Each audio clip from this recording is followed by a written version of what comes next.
Salve, rapaziada da Rolling Stone Brasil, nós somos o Lagoon e a gente acabou de lançar o nosso 5º álbum, As Cores, as Curvas e as Dores do Mundo, e hoje a gente tá aqui pra trocar uma ideia. Vamos que vamos. Estamos aqui com a Lagoon, Jorge, Pedro, Chicão e Zani, e essa entrevista aqui, nessa gravação, acontece poucas horas, né? Depois que vocês lançaram o 5º disco de vocês, né? As Cores, as Curvas e as Dores do Mundo. E eu quero saber, né, como tem sido esse momento inicial pra vocês, né, do lançamento do disco. Bom, lançar um disco é sempre um movimento muito grandioso de energia. Primeiro porque a gente está compondo faz uns 2 anos, a gente está produzindo, vai completar quase 1 ano, né? A gente começou a produzir esse disco em junho de 2024. Fora essa produção toda que necessita muito de energia, o lançamento também é uma parte que a gente se dedica muito, sabe? A gente teve fortes emoções durante esses dias de coisas que a gente planejou, que era pra dar errado e deu certo, coisa que era pra dar certo e deu errado, sabe? A gente fez uma ação onde a gente distribuiu fitas pelo Brasil, cada uma com uma faixa, e os fãs encontraram, e isso foi uma ação muito maluca, assim, que na nossa cabeça era inimaginável, e a gente vê as pessoas pegando fitas e ouvindo pela primeira vez, foi muito emocionante. Ontem a gente fez uma ação onde a gente projetou os visuais do disco na Praça Roosevelt e a gente avisou 3 horas antes e apareceu um tanto de gente para ouvir o disco. Então a gente tá fazendo movimentos muito condizentes com o conceito do álbum, né? Levando pessoas pra rua, para viver esses momentos assim na vida real. E com esse movimento todo e com essa responsabilidade toda que a gente tá tendo agora que somos uma banda novamente independente, lançando o nosso disco, as pessoas sempre me perguntaram assim, sempre estavam me perguntando: e aí, como é que tá? Tá feliz de estar lançando disco e tal? E a minha resposta mais sincera era: não. Tô muito ansioso, tô muito tenso, sabe? E durante a apresentação do nosso disco pros amigos, durante a festa de lançamento, era só tensão, assim. E hoje de manhã, quando eu acordei, abri meu celular e comecei a ver as mensagens dos meus amigos, do meu irmão, as pessoas emocionadas, assim, e tipo, chorei muito hoje de manhã de emoção e um certo alívio, assim, sabe? De ter feito uma coisa que a gente se orgulha tanto, de ter olhado um pouco pro nosso passado, tipo assim, não, mano, nós estamos aí, né? Estamos enfrentando cada dia uma batalha e tá dando certo. Então, agora a sensação, menos de 24 horas depois do lançamento, agora sim é de felicidade, mas no momento ali, velho, é só dor de barriga. E eu achei o nome, tipo, meio dramático, assim, né? Ele é grande, ele pode ter várias interpretações também. Mas aí, ouvindo ele, né, as 10 faixas, eu senti que ele é um disco bem leve, né? E, tipo, as letras são bem pé no chão, identificáveis, assim, tipo, parece que vai ser algo muito dramático, né? Vendo assim, pra mim, pelo menos foi assim, esse primeiro momento. Eu queria entender, né, de vocês, né, um pouco mais da decisão desse nome. Bom, eu acho que apesar da complexidade desse nome, ele diz sobre coisas muito simples. E o conceito é muito simples também, né? Eu acho que é um disco que ele sai um pouco do mundo dos pensamentos e traz pro agora, para as coisas que são possíveis ver agora, os cheiros, as formas, as cores e até as dores, né? São coisas corriqueiras que a gente vê toda hora que a gente sai na rua. Então a gente só elencou, né, em tópicos as cores, as curvas e as dores do mundo, mas na real a gente está em contato com isso o tempo inteiro e a gente só não percebe, a gente só não romantiza e dá o devido valor, né? Então isso é uma coisa que o Jorge fala. Vou passar pro Jorge que ele vai terminar isso melhor que eu. Eu acho que o Pedro falou muito, muito bem. É um álbum que ele justamente fala sobre romantizar as pequenas coisas do dia a dia, né? Eu acho que a gente vive num modo tão acelerado, num modo tanto que é sair do ponto A para ir pro ponto B e com hora para tudo, com regrinhas e tudo. E o álbum, ele é justamente um convite a essa desaceleração, a olhar, a viver mesmo, sabe? As pequenas coisas, com quem tá do seu lado. Eu acho que isso é muito forte nos dias de hoje. Eu acabei de desativar meu Instagram de novo. Eu fiquei 1 ano com ele desativado e pra mim foi maravilhoso, assim. Nesse período de lançamento eu reativei ele e pra mim, confesso que foi muito difícil isso, porque pra mim, mexe muito, sabe, com a cabeça. É muita coisa que você vê, que você não quer ver. Às vezes é um lamaçal que quando você entra, você percebe que você já perdeu muito tempo ali com conteúdos inúteis. Enfim, voltando à questão do nome, eu sinto que o nome, ele é justamente esse convite. Quando a gente pega essas palavras sozinha, né, as cores, as curvas e dores, são palavras muito ordinárias, assim, que não trazem tanto significado. Só que quando a gente coloca elas juntas e a gente consegue colocar uma lupa sobre elas, a gente consegue adentrar muito fundo, sabe? Então, cores tem muitos aspectos, eu vejo muito como uma paleta, assim, dos gêneros que estão dentro do álbum, dos sentimentos mais variados que tem nas músicas. As curvas, sabe? Pode ser as curvas do corpo de uma pessoa, pode ser as curvas de uma cidade, o inesperado que você encontra após uma curva, de não ser uma linha reta. E dores, eu sinto que é um aspecto universal que a gente trata no álbum também, porque dor, eu acho que todas as pessoas, independente da condição, do que faz, de onde vivem, têm suas dores, têm seus anseios. E então eu acho que quando a gente coloca isso tudo junto, representa o que esse álbum é de verdade. Queria complementar uma coisa que é a palavra curvas e a capa do álbum. A gente fotografou em cima do edifício Niemeyer, que fica em Belo Horizonte, né? Eu fui dar uma estudada, assim, eu nunca tinha me aprofundado sobre as paradas do Niemeyer. E aí, eu fui ver, assim, que era em um momento de modernidade ali para trazer para arquitetura, né? Os prédios subindo tudo retão, tudo cinzão, assim.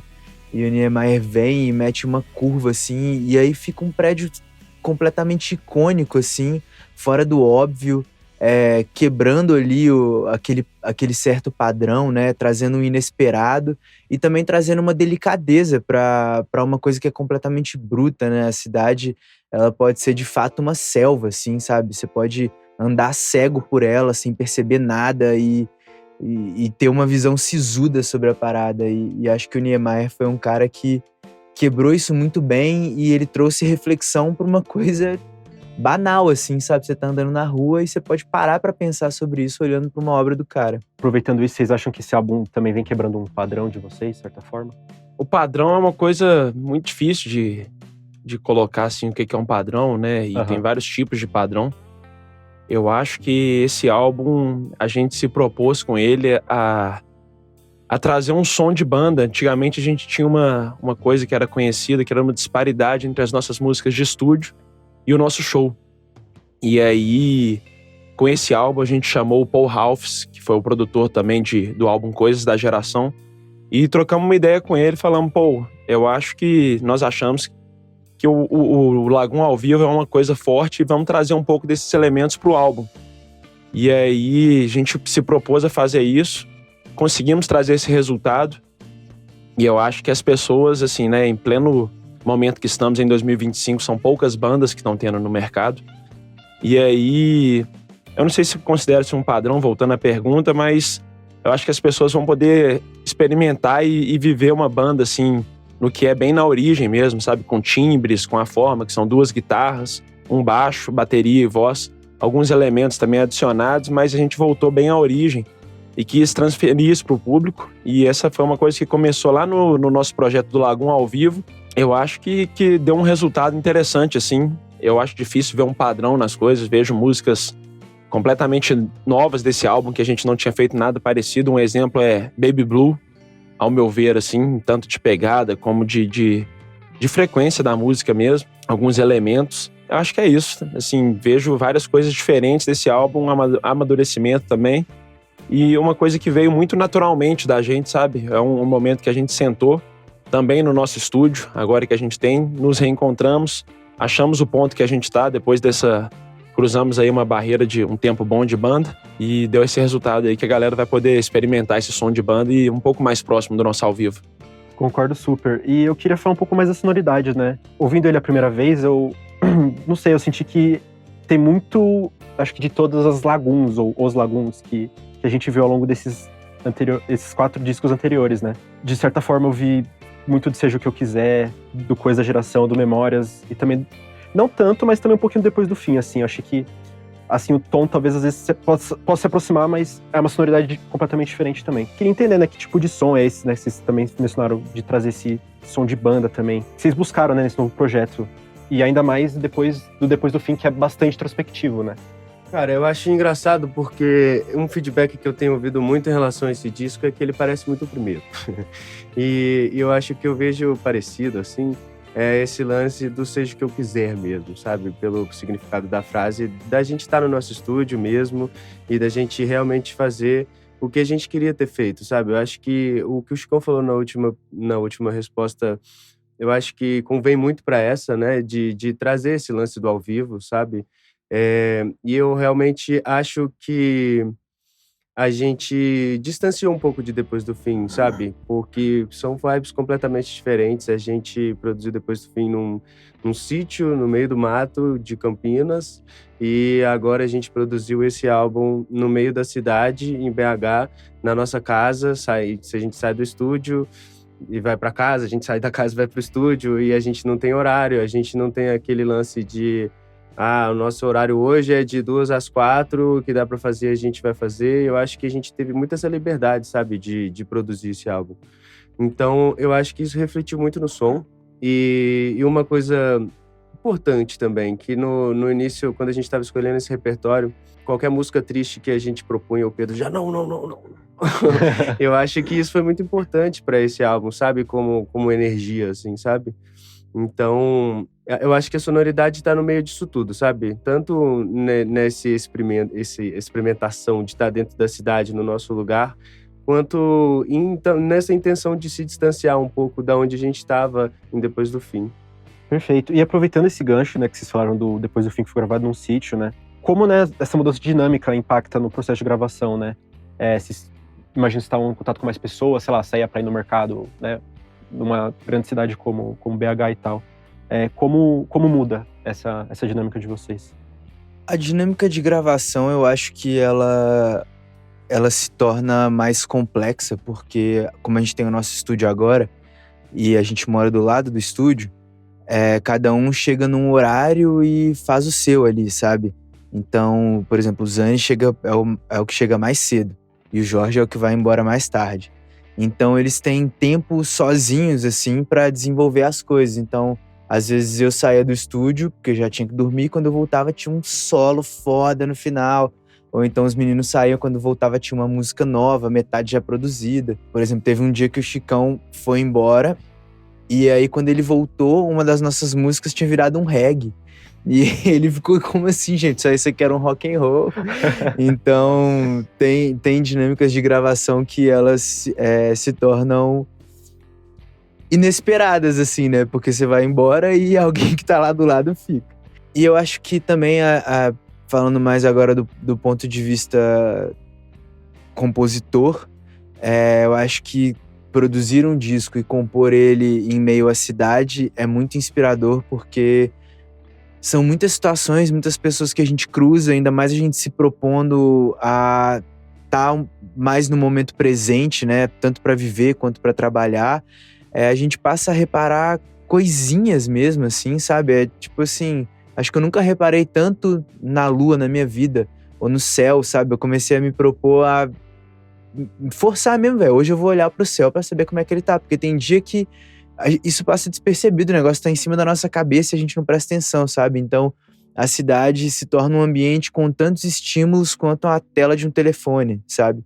E é muito mais gostoso criar com esse ambiente mental, sabe? Imagino, e vocês falando da Lua, você tem uma música chamada Lua no Coisa da Geração, né? Chegou um pouquinho atrasada aí. Né? Sim. Mas também tem A Cidade, que é uma música que ela quase se chamou Selenofilia, que significa a pessoa que é fissurada com a lua, né? Caramba. E A Cidade, ela é uma música que fala sobre a lua, e quando a lua não tá, a cidade não é igual, não é a mesma, né? E tem isso também. Show. E algo que eu fiquei muito curioso, né? Que Depois do Fim, vocês estão ali em cima de uma casa, e agora vocês estão em cima de um prédio, né? Na capa de cores, né? Eu queria entender porque vocês estão se enfiando nesses lugares. Próximo avião. A gente quis dar esse ponto de vista visto de cima mesmo, sabe? porque quando você tá no meio ali da loucura ali, né? Você tá no meio do tiroteio que é a vida, você não percebe as coisas que você tá passando. E aí você sobe no prédio, você vê tudo com muito mais calma, né? As coisas têm menos volume, tem mais calma para você observar e absorver. E acho que essa foi a proposta, assim, depois do fim, é a casa pegando fogo e a gente, tipo assim, fudeu. Vamos ter que fazer outra casa, né? E aí agora a gente tá no prédio. É isso. E aproveitando de falar, né, da casa pegando fogo e tal, esse é o 5º disco, mas de certa forma dá pra se enxergar que talvez seja o 2º, né? Porque vocês, né, tiveram um grande recomeço, né, também. Enfim, fiquei pensando nisso. Sim, eu acho que o Depois do Fim, ele é o primeiro disco após o falecimento do tio. E foi pra gente um momento muito difícil, assim, entre nós integrantes, tipo, tentando agora se entender como 4 em uma gravação, sem um grande mediador, que era o tio. Eu acho que foi um momento muito de interseção, sabe? Eu não diria que é um primeiro, assim. Agora eu sinto que o primeiro é esse, né? A gente falou muito sobre isso, pô, esse é o primeiro disco que a gente faz assim, tal. Mas, na verdade, eu senti ele muito como aquela fase de adolescente que sua voz tá grossa e fina ao mesmo tempo, sabe? Você fala meio assim. Exatamente. E eu acho que as cores, as curvas e as dores do mundo já vem com a voz grossa, sacou? Então, pra mim, eu sinto ele mais como esse ar de... Esse é o primeiro, hein? Tamo junto, agora é nós, a casa é nossa e vamos que vamos. É isso. E, né, vocês também voltaram a ter feat em álbum, né? Depois do fim. Que é o Tô de Olho com a Cel, que eu falei pra vocês anteriormente que é a minha favorita. Mas talvez Baby Blue Robin, enfim, não sei. Mas por enquanto é Tô de Olho. E eu queria saber como foi trabalhar com ela, né? Como ela agregou aí nessa faixa. Bom, trabalhar com ela foi muito massa. Eu tive mais contato com ela através do celular, assim, né? Fazendo reunião em meeting e tal. Ela é uma artista que eu particularmente sou muito fã. A gente já ouviu bastante juntos. Eu amo, em especial, o primeiro disco dela. Eu acho que todos os trabalhos dela são impecáveis, mas o primeiro disco ele me pega de um jeito muito forte. E ele tem uma pegada meio dub, brazuca, assim, né? Uma sonoridade muito específica. E quando a gente tava fazendo Tô de Olho, que era pra ser um drum and bass, começou a virar esse regão com violão, sabe? E o Zani foi o primeiro que pontuou. Falou, isso é a cara da Cel e tal. E aí a gente, no início, ficou meio apreensivo, né, de dar um salve em uma pessoa que pra gente é uma das nossas artistas preferidas e tomar um não seria muito doído, né? Uhum. Mas a gente tomou coragem, deu um salve nela, ela topou e a gente manteve essa ponte. O Jorge fala uma coisa muito interessante, que ter um feat no álbum é algo que torna aquilo muito especial, né? Pra nós, por ser ela, e acho que pro público também. Acho que o público entende a escolha. Pô, se eles chamaram essa pessoa pra essa música é porque isso aqui tem uma coisa especial. E cada música tem o seu pontinho especial, assim, tanto por si só como obra e também no nosso lançamento, sabe? Eu acho que a gente veio construindo, por exemplo, Vagarosa Manhã é uma música que ela saiu antes do lançamento. A Cidade, a gente deu uma vazada nela. As Desvantagens, a gente também tocou um trecho, né? Então, cada uma é bem posicionada ali pro seu momento, né? E acho que Tô de Olho tem esse brilho de ter a Cel que torna ela muito mais especial. Muito bom. E eu queria retomar algo que o Pedro falou no começo, né? De estar nervoso, ansioso pra, né, mostrar o álbum, lançá-lo. Você citou, né, que é desse lance de voltar a ser independente também, de estar fazendo coisas novas, né? Eu queria saber de vocês três também, né? Se isso aconteceu com vocês também e por que isso rolou, né? Eu acho que foi um processo muito interessante. Assim, a gente entrou nesse capítulo e o sair do álbum é um resultado, né? Fruto de vários meses, acho que quase um ano de trabalho direto, mais de um ano, se você for olhar desde o início da primeira música que a gente começou a fazer. E eu acho que, assim, é um momento de muito aprendizado como ponto de partida. Eu acho que a gente aprendeu muito, teve grandes profissionais, uma equipe muito capacitada ao nosso lado, que ajudou a gente a ter esse belo resultado, na minha opinião, que a gente conseguiu ter. E chega esse momento do lançamento, é um mix de emoções, né? É a ansiedade pra gente ter o público querendo receber nosso álbum e ver como vai ser essa resposta. É uma sensação de alívio também da gente ter colocado um projeto que a gente agregou tanta energia, tantos meses, tanto tempo e entrar no mundo. Então, assim, é um mix de sentimentos, mas particularmente eu acho que foi um trabalho muito bom. Repetindo, acho que nossa equipe, as pessoas agregaram muito, acho que a gente adquiriu muito conhecimento, e esse conhecimento vai ser muito útil daqui para frente, né? E foi muito incrível, assim, esse processo todo. Eu acho que, assim, particularmente agora eu tô muito feliz, muito, muito mesmo. É um álbum que a gente, desde o início, quando ele estava pronto, a gente viu ele muito bacana, ficou muito... Teve um apreço por ele, assim, muito grande. E ver ele no mundo agora é uma sensação fantástica, eu acho, e dá seguimento, sabe? A gente tem que voltar para BH agora, voltar para casa, temos mais trabalho para fazer. Isso é bom também. Lançamos a nossa turnê, né? Começamos aqui anunciando por São Paulo, o Espaço Unimed, que já tivemos um resultado fantástico. Estamos nos últimos ingressos já. E eu acho que agora é transformar essa matéria que a gente trouxe, esse álbum todo, no ao vivo. Trazer esse resultado para os fãs, para a galera, para, sabe, trazer isso para o show. Eu acredito que é o próximo passo. Sempre vai ter o próximo passo. E eu acho que isso é muito importante para você viver as etapas e ter o que fazer logo após. Então é uma fase que a gente vai entrar em estúdio agora para ensaiar, tocar muito, consolidar isso, transformar isso numa matéria digna, né? Porque eu transformar isso em um ao vivo e trazer isso para a turnê e ter esse resultado para a galera, que tô tendo muito feedback, que os fãs estão ansiosíssimos cada vez mais que a pessoa tem intimidade com as músicas, também aprende a cantar. Ela quer ver o que isso vai transformar no álbum, e acho que agora é a fase de comemorar o momento, chegar em casa e já voltar para os trabalhos pra gente converter isso pro show. Cara, eu quase tô com o Chicão nessa. Eu acho que eu fiquei muito pouco ansioso ontem. Eu acho que eu tava muito ansioso quando o álbum tava pronto e os visuais não estavam prontos ainda. E depois que eu vi a parada, eu falei, pô, é isso, mano, sabe? Eu fiquei fiquei mole, assim, graças a Deus. Muito lindo, tava tudo muito lindo. E, cara, o que o Chicão falou, vendo a nossa equipe trabalhando, preocupado com cada detalhe, com todos os pedacinhos de todas as ações, de todas as imagens, com a gente trabalhando com todos os detalhes de todas as músicas, isso me dá uma tranquilidade imensa na hora do lançamento, sabe? Cara, é isso, tá pronto, não tenho o que fazer mais, não é nem questão de ter o que fazer, mas é a questão de, pô, tá muito foda já, sabe? Já deu certo, né? Muita gente pergunta, pô, deu certo o lançamento? Pô, deu, você não viu? Sabe? Assim, você não ouviu, você não viu? Então, pra mim, me bateu muito desse jeito. E a energia que eu tô muito agora, eu sinto que a comemoração mesmo vem com a turnê, sabe? Que é onde a gente vai comemorar esse álbum mesmo, é onde a gente vai conseguir trazer todo mundo que tá escutando tudo pra cantar junto com a gente, é onde a festa vai rolar de verdade. Então, eu me sinto bastante focado agora nesse lance do ao vivo, porque é um dos lugares que eu mais curto, tá mesmo. Então, eu acho que a comemoração vai vir com essa turnê e tudo mais.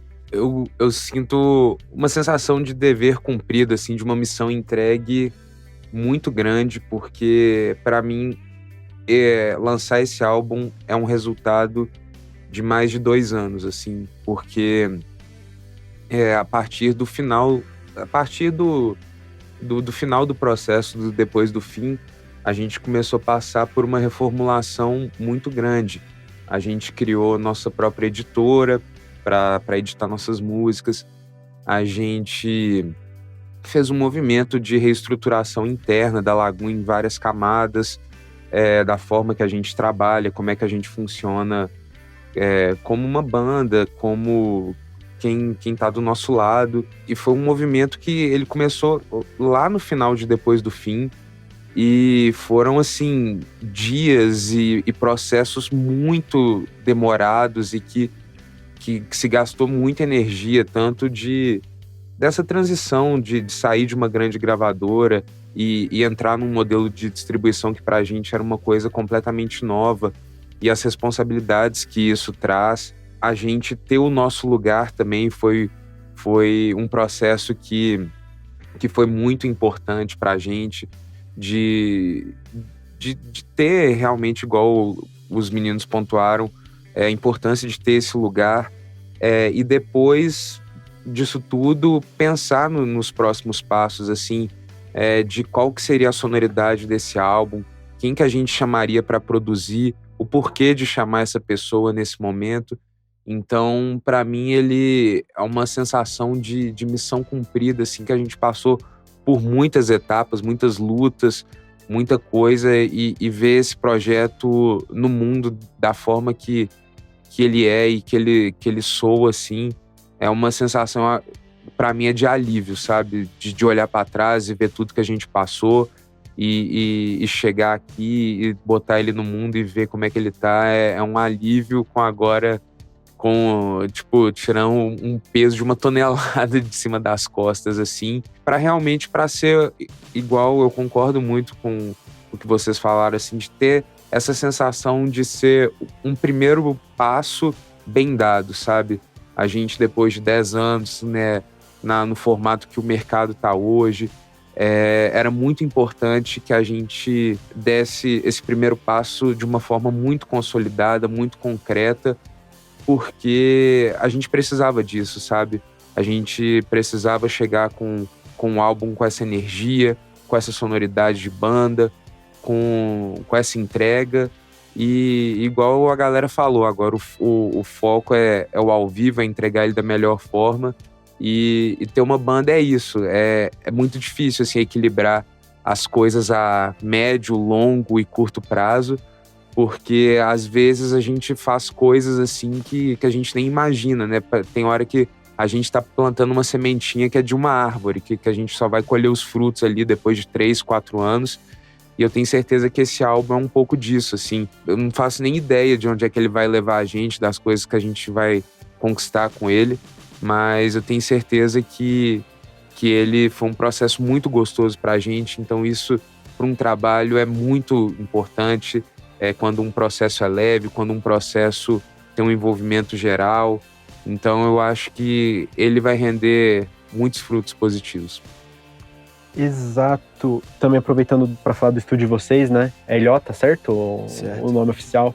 Queria entender, né, como foi esse processo de trabalhar no estúdio de vocês pela primeira vez num álbum, também com o palco que vocês falaram, com a sessão de gravar no local de vocês.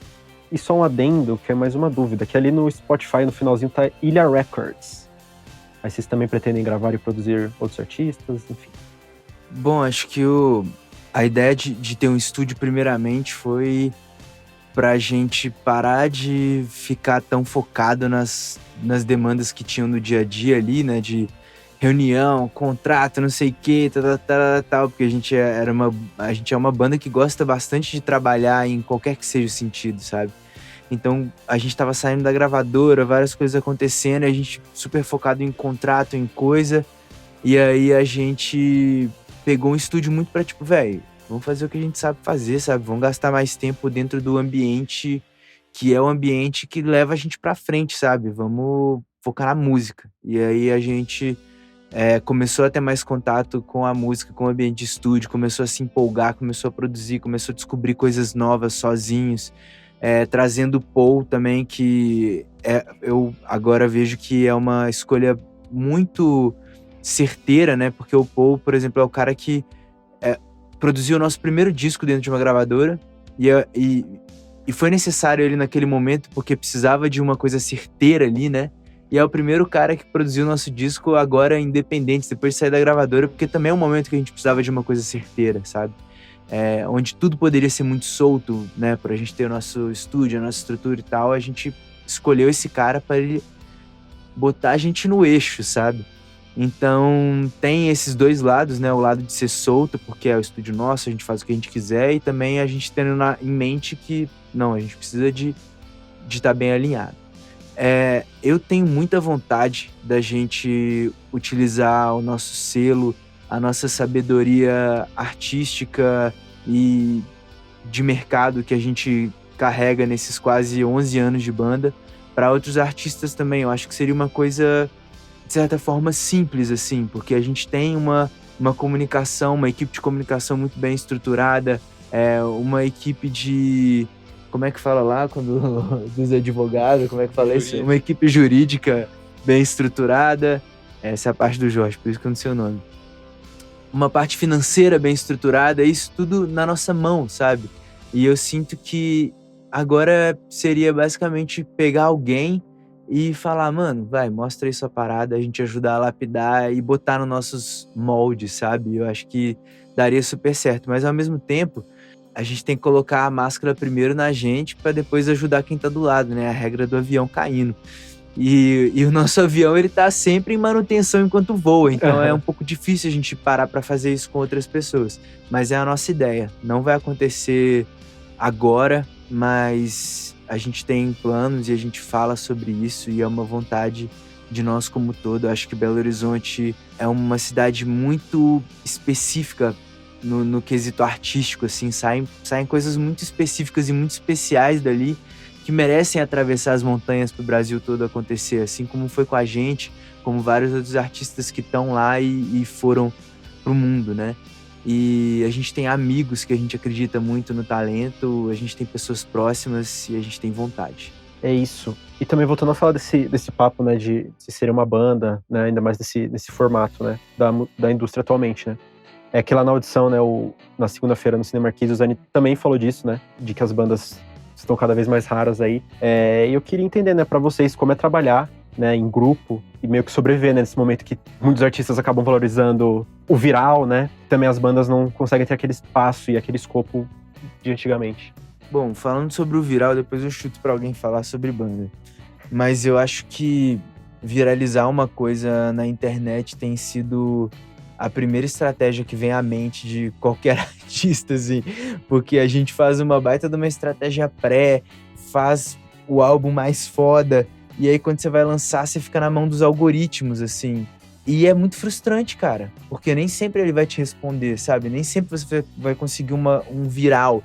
E às vezes o viral pode ser um tiro no pé, sabe? Pode ser que sua música enjoe e que as pessoas não queiram olhar mais pra sua cara. Então, focar no viral é uma estratégia que ela parece ser a mais óbvia, mas ao mesmo tempo eu acho que ela é perigosa, né? Você apoiar só nisso. Então a gente tem buscado fazer ações reais, físicas, assim como eu citei, a ação que a gente fez Escondendo as Fitas, levar os fãs para assistir o álbum projetado. A gente gosta de fazer show. Show é a nossa grande potência, assim, é onde a gente olha no olho dos fãs e consegue trocar uma ideia, assim, consegue falar qual que é a verdade e ele também sentir quem é você, como você age, como você se porta. Porque, porra, eu posso fazer isso tudo nas redes sociais, mas pode ser que o algoritmo acorde brigado comigo e fale, eu não vou entregar isso. Sacou? Uhum. Então é muito perigoso trabalhar com isso e a gente como banda vem sempre tentando mesclar nossas estratégias, assim, né? De fazer as coisas que são orgânicas e físicas reais, mas a gente, antes de lançar esse disco, a gente teve um dia que a gente trabalhou 12 horas só gravando conteúdo, sabe? Conteúdo que, tipo, nem é clipe, nem vai pro YouTube, vai só pro Instagram e pro TikTok. A gente vai voltar pra BH agora e a gente quer gravar a série de vídeos explicando cada música. É uma coisa super necessária. A gente sempre cresceu na internet, fazendo vlog, as pessoas gostam disso, mas a gente entende que não dá pra depender disso, sabe? A música, ela é uma coisa imaterial e ela tem que estar no ouvido e na boca das pessoas, passando como música, sabe? Então, o nosso foco é esse, velho, é o mundo real. Eu acho que uma coisa curiosa também, tudo na vida tem vantagem e desvantagem, obviamente, mas eu acho que a gente sendo formato banda, se a gente consegue se organizar e a gente conseguiu fazer isso, a gente consegue ter vários especialistas de várias frentes e aí potencializar o nosso negócio. Por exemplo, cada um pega uma frente que resolve mais uma parada e assim pode se preocupar com outras áreas. Eu acho que isso, se bem organizado, cria um potencial de avanço e de resolução porque qualquer coisa é uma soma de resolução de problemas e você conseguir resolver esses problemas com eficiência e tempo hábil vai dar um resultado que vai te chutar para frente, né? Então, eu acho que a gente conseguiu fazer uma organização nesse lado muito interessante, que é realmente colocar um especialista, uma pessoa em cada frente e assim potencializar o nosso negócio. Esse eu vejo como uma grande vantagem, assim. Eu acho que quando você tá com 4 camaradas, né, 4 amigos, e essa coisa é organizada, você tem um potencial enorme para ir para frente. E, sabe, essa falta de preocupação com outras áreas, você poder direcionar é igual a maioria das profissões do mundo, né? Se você for olhar médicos, enfim, todo mundo tem especialidades e atualmente as pessoas estão indo para subespecialidades. Porque é muito difícil ser um generalista. Então, igual a gente é banda, cada um tem um instrumento, a gente conseguiu atribuir funções e focos que a gente consegue trabalhar a nossa empresa como um todo e direcionar essa energia, sabe? E aí cria uma confiança, uma mutualidade que a gente consegue focar e ter essa divisão que vai dar um resultado, assim, ao meu ver, é uma grande vantagem de ser uma banda, assim, sabe? Complementando isso que o Chicão falou, é engraçado, porque eu acho que nós quatro, a gente sempre teve muita a energia do trabalho, então é uma energia que ela sempre existiu, só que eu acho que muito dos anos para trás, a gente não sabia canalizar ela da melhor forma, então eu tenho memórias, assim, da gente em reuniões caóticas, assim, tentando resolver 1 milhão de assuntos e, tipo, e nada se resolvia e o que às vezes era para encontrar uma resolução se tornava mais um problema. E eu acho que finalmente, depois de 10 anos, a gente continua aprendendo muito ainda todos os dias, principalmente no formato que a gente está atualmente de distribuição. Isso trouxe muito mais responsabilidade e, igual o Chicão falou, a gente ter essa equipe, essas pessoas ao nosso lado, faz toda a diferença, porque eu sinto que vai passando o tempo, a gente vai evoluindo os processos, a gente vai melhorando a comunicação, vai melhorando tudo, e é sempre uma evolução, assim. Então eu acho que finalmente, depois de tanto tempo, a gente está sabendo canalizar nossa energia para resolver as coisas no tempo delas, da forma delas, no nosso ambiente, que é o estúdio. Então eu acho que finalmente, depois desse tempo todo, as pecinhas estão se encaixando perfeitamente nos lugares delas, assim, sabe? Super. O pessoal do Portal Lagoon no Twitter resgatou um vídeo do Pedro de 2023, mostrando o que viria a ser a Vagarosa Manhã. E no vídeo, né, o Pedro fala que queria começar a fazer uma música por dia, e eu queria saber como foi a criação dessa faixa, né? E também temos aí outras canções que surgiram desse desafio aí, que estão nesse álbum. Eu fiz só 5 músicas, eu durei 5 dias. Ainda bem que essa sobrou aí, porque as outras não ficou, não. Acho que não, tenho certeza. Eu vi alguém me falou, que o Ed Sheeran falou, que compor é como se você entrasse numa casa que tá abandonada. E aí você vai abrir a pia e a primeira água que sai é a enferrujada que tá ali, né, nos canos ali. E aí vai descendo água, a água vai ficando mais cristalina, vai ficando boa, até dá pra tomar. E a composição é exatamente isso, né, velho? Você vai compor um dia, vai sair ruim. Vai compor outro, vai estar um pouquinho melhor. E aí vai. E uma hora você encontra, né, uma coisa genial, porque a composição ela pode ser tanto pensadinha, vou rimar amor com dor e pipipipopopó, AB, como ela pode ser 100% espiritual, assim, uma coisa que você transcreve, né? E Vagarosa Manhã foi uma dessas músicas que eu recebi, assim, as palavras, eu só cuspia elas e elas iam fazendo sentido e ia ficando interessante. Livros sem ser lidos são só livros, frases na estante são poeira, sabe? Coisas que eu nunca pensaria, nunca mesmo, assim, eu não sou capaz de formular uma coisa dessa com consciência, sabe? Então são coisas que elas brotam e eu acho que nesse exercício diário que eu tava fazendo, eu abri espaço para essas coisas virem e eu também não ter pressão, porque compor menos significa que você vai ter que confiar naquelas poucas que você tem ali. Compor mais, você dá mais espaço para escolher, né? Então, essa ficou, para mim, ela é a minha preferida do disco. Tem outras composições que eu amo tanto quanto, tipo A Última Nuvem do Céu, mas eu acho que Vagarosa Manhã, ela é uma pérola, assim, de poesia e de estrutura. Eu acho que ela quebra padrões e eu gosto bastante.